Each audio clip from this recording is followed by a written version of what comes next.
After a beatdown by the Lions and loss to the Niners, Dallas looks to get back on track in Atlanta. As for their quarterback, here's what Dak's teammates had to say. Micah, Diggs.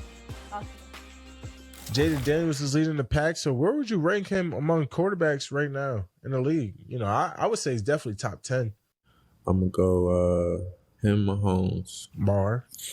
Gotta have Marr. Lamar. Josh Allen. Help me out. He's playing unbelievable right now. Josh Allen. Jalen playing pretty good right now, too. Jared Goff is a top 5 quarterback right now. And Matthew Stafford. Sam Darnold could be in the top 5 conversation right now. Yeah, Sam Darnold looking crazy too. So it's hard as a lot of good quarterbacks right now. I can't give you a top 5 right now based on how everybody's performing. Yeah. Bro. Okay. Cameron Newton, sorry about my Connecticut accent, #1 overall pick, MVP. Yeah. How would you feel in season if your teammates didn't rank you? Hold on, Molly. Oh. Molly, hold on. I just want to say to the producers, I really look good on this big wall. We need to keep me on that big wall in the future. I'm just saying. It's just a point that I wanted to point out. That's all. You go, fellas. We go. I just needed to say that, man. I just needed to say that. Well, we are talking football. We are talking football right now in the show. Stephen A., you look great. And I'm with 2 great football players. Anything else you want to get off your chest real quick? Or you're good? The other thing I want to get off, I'm proud of Trevon Diggs for, making amends for going at the reporter. He knew it wasn't a good look. Major props to him for owning up to that. Yeah. Okay, let me just get back to it really quick in case people forgot. All right, so Cowboys players not naming Dak in the top 10 as in season. Yeah. Like, how foul is that? I don't think it's foul because the key word here is right now. That was the key word. But we in New York, right? Yeah. It's a rapper by the name of Sean Carter.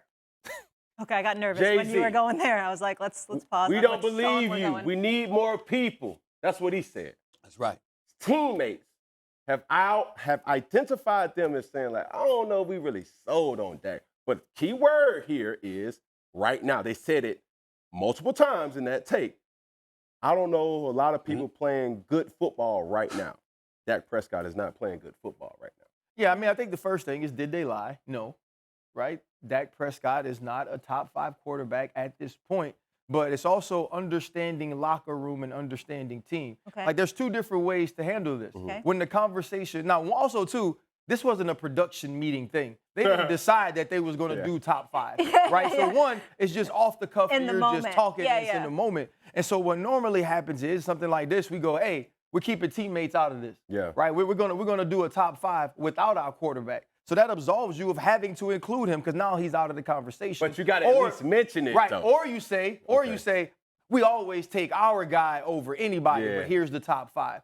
But this tells me that this locker room, Stephen A. knows this. Yeah. Jerry Jones doesn't watch what he says.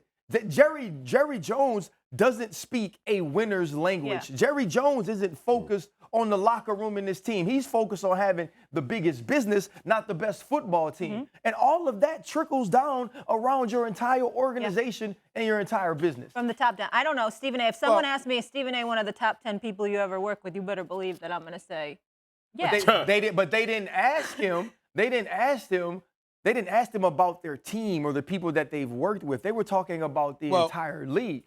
They didn't say specifically. If somebody would have said, do you think Dak's in there? And they say no, then that's a different thing. Well, first of all, a couple of things. Number one, Molly, of course you would. Of course you would say that. Thank you very much. I appreciate you validating that. She's been working here forever. She's a young lady. It's 8 but 5 of y'all. Listen, you say it too. There's something about being number one, baby. There's something about being number one. Number 2, RC. Here's what disgusts me. Here's what disgusts me about you right now. You act like you never listen to me, but you always do. Now, Cam, you weren't here, so I can't accuse you of this. But Mr. Christmas Tree right there, Ryan Clark, okay? This brother, all right, has been on this show with me when I've said, I've been around an abundance of Cowboys over the last couple of years. When they were in the midst of those 12-5 seasons, not just now. And they were very, very, very confident with everybody. And then you brought up the quarterback, and they go, yeah, man, we believe he gonna do it, man. He's gonna do it, man. That was the mentality, Cam. Everybody else, stoic, straight up. Man, please, we ain't worried about that. We got that handle. Ain't no big deal. And then you got to the quarterback.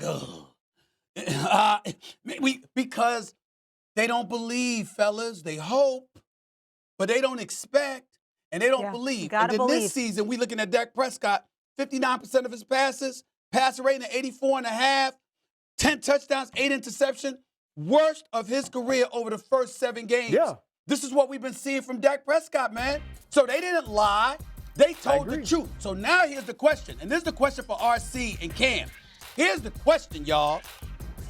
Did they do it on purpose? Now, Micah is in front of that microphone. But hold on. Let me tell you this about Micah. Yeah, go ahead. Micah has been working on hosting. He's been working on really elevating his cachet as a podcast and what have you. He takes it seriously. I'm saying to you, it's not lost on me that I don't, why would you do it? Why wouldn't you do it the way Cam and RC articulated? They get you comfortable, Stephen A. Then all of a sudden, you start answering too many questions. We're going to send you a copy of it and say, watch it, Molly. Do you want it? And then I'm going to walk away and I'm going to be like, wait, did I say that? Yeah. So I felt like it was one of those kind of moments, Stephen A., where they were just, they were in the moment, in the mix. Stephen A. drinking out of a red solo cup? Is this the first take cookout, Stephen A.? What you talking about? You drinking out of a red solo cup? Can you get a real glass? By the way, I am having a hard time with big Stephen A. Like us looking up at him, gazing larger than life. Like this is Charlie's Angels. It's so beautiful. This is ridiculous. It really, really is. But let me tell you this, Molly. You're entitled to your feelings. So is RC and Cam. That don't make anybody right. You want to know my feelings? Myself. We don't know my feelings? Yeah. Can I tell you my feelings? Yeah. I just really want to tell you my feelings. Yeah. Can I really tell you my real feelings? Sure, absolutely. Why are we talking about the irrelevant Dallas Cowboys? Ooh. That's a good point. Say that then. That's a good point. You're making a point of Michael Parsons, yes, he's succeeding with podcasting, with content. That's the thing. We all have podcasts. But that's not the only player that's actively playing with the podcast. We're talking about a discussion that if you want to talk about podcasts, Amon-Ra St. Brown has a podcast. Mm-hmm. We're not talking about him. Like every time I've been on First Take, this is my 4th time, by the way, Molly. Yeah. We always talk about the Cowboys. But can I tell you why? For the rest of the time you do TV, you're going to talk about them because people care about it. Can I tell you why, though? They were one of the first teams to be on TV when not everyone was. Yeah. So they have such a national following. Mm-hmm. So it's not just like, First Take, let's just talk about it. People care. This is their team. No. But I'm giving you my true feelings. It's like, you don't care because you don't feel like they're any good and they're going to make a run. If this was another team, are we really having this segment? I think so. Here's the difference between this situation and always talking about the Cowboys. This is someone who is in the discussion to be the best defensive player in the world. Mm-hmm. When we're talking about Micah Parsons, who we haven't mentioned, hasn't played the last 3 weeks.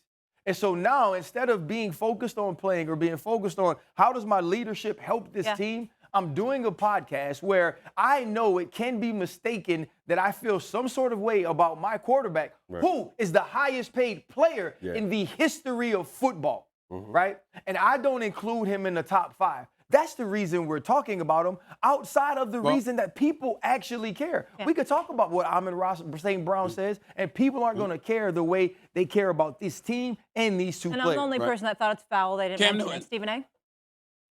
Cam Newton. My brother, let me teach you a little something about television. It's not about what you care about. It's about what the audience cares about.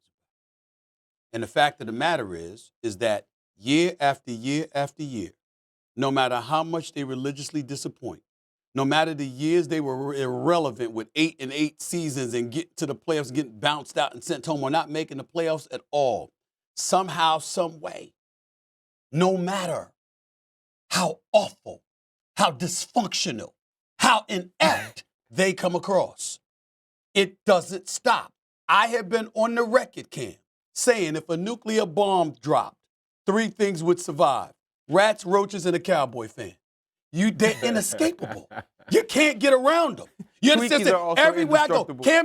Cam Newton, this is a true story. This is a true story. You might be too young for it. There was a comedy that came on. It was called The Odd Couple. Felix Unger, Oscar Madison, and all of this stuff. And when they did the cold open, it would show, or an open rather, it would show this old lady going up to Felix Unger and punching him in the arm because she was annoyed by him, right? I had an older black woman walk up to me in the airport in Charlotte, not Dallas, not New York, not in Charlotte, and punch me in the arm. She had to be over 70, Cam. Mm-hmm. Stop talking about my Cowboys like that. Everywhere you go, it's inescapable. So guess what? On this show, we talk about 15 different subjects a day. One of them is usually the Cowboys. Everybody can talk about how we talk about the Cowboys. We talk about a lot of different things. It's just that they resonate because they're inescapable. Period. Moral of the story, Stephen A., fly private so you don't get punched in the arm.